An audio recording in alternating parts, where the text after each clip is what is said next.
Lecture du livre « Sans Dieu ni Dieu » d'auteur anonyme. Chapitre 2, partie 2, l'origine de l'existence.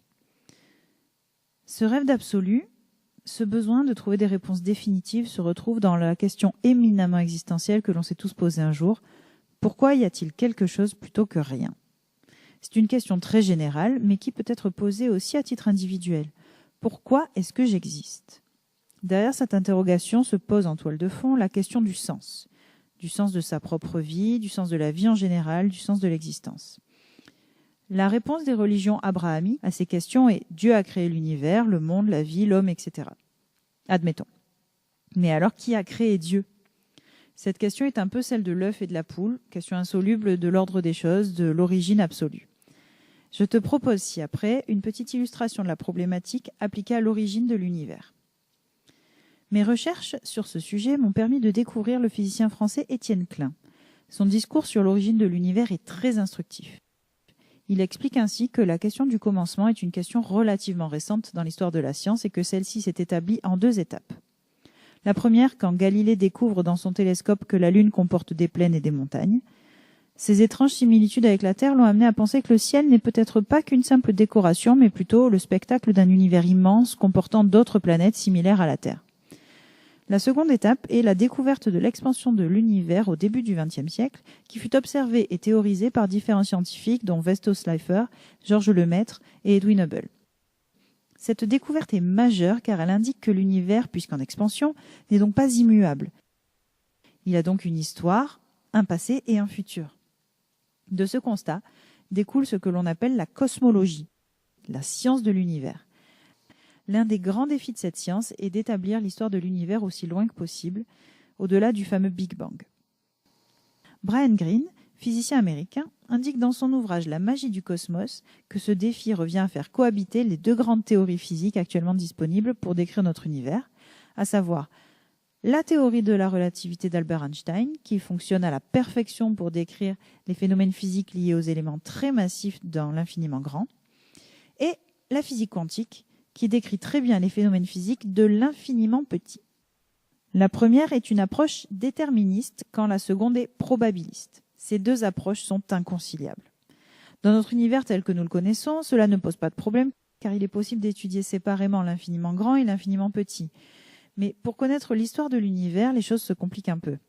L'univers étant en expansion, remonter le temps consiste donc au fur et à mesure des années à considérer l'univers toujours plus petit, et ceci jusqu'au point où celui-ci est à la fois infiniment petit et extrêmement massif. Si l'univers fut un jour dans cette configuration, alors les lois actuelles de la physique ne peuvent plus s'appliquer. Elles ne sont donc pas universelles. En effet, une approche déterministe ne peut coexister avec une approche probabiliste. Il faut alors trouver d'autres lois de la physique pour décrire ce qui s'est passé. Les physiciens travaillent dur. Bien des théories sont en cours d'élaboration et d'expérimentation pour élucider ce mystère. Après, les scientifiques sont des humains comme les autres. Ils rêvent d'absolu. À ce jour, les scientifiques ne savent pas expliquer le passé de l'univers au-delà d'une certaine limite. C'est le célèbre mur de Planck. Ce mur fixe la date la plus lointaine à laquelle les scientifiques peuvent remonter tout en respectant à la fois la physique quantique et les lois de la gravitation, donc la théorie de la relativité. Cette date est actuellement fixée à 13,8 milliards d'années, mais elle ne détermine pas nécessairement l'âge de l'univers. C'est d'ailleurs un malentendu que souhaite lever Étienne Klein. Le fait que les scientifiques ne sachent pas remonter plus loin ne signifie pas qu'il n'y avait rien avant cette date. 2 hypothèses restent ouvertes. L'univers s'est créé ou a été créé ex nihilo, ou l'univers actuellement en expansion succède simplement à une phase dans laquelle l'univers était en contraction. L'histoire de l'univers ne serait alors qu'une succession de cycles d'expansion et de contraction, telle une onde infinie. Pour faire le lien avec la partie 1.3, tu peux remarquer que si le mur de Planck fixe la limite actuelle de la science, il fixe aussi implicitement la limite entre la physique, l'histoire de l'univers jusqu'au mur de Planck, et la métaphysique, l'histoire de l'univers au-delà du mur de Planck. Tu noteras qu'aucune des 2 hypothèses citées ci-avant ne résout vraiment notre problème existentiel du début. Quelle est l'origine de l'univers ? Dans le premier cas, d'aucuns en déduiraient que Dieu aurait fait office d'étincelle en mettant le feu aux poudres cosmiques, créant ainsi l'univers dans un Big Bang originel. La question qui suit est alors, quelle est l'origine de Dieu ? Si Dieu est à l'origine de l'univers, qui est à l'origine de Dieu ?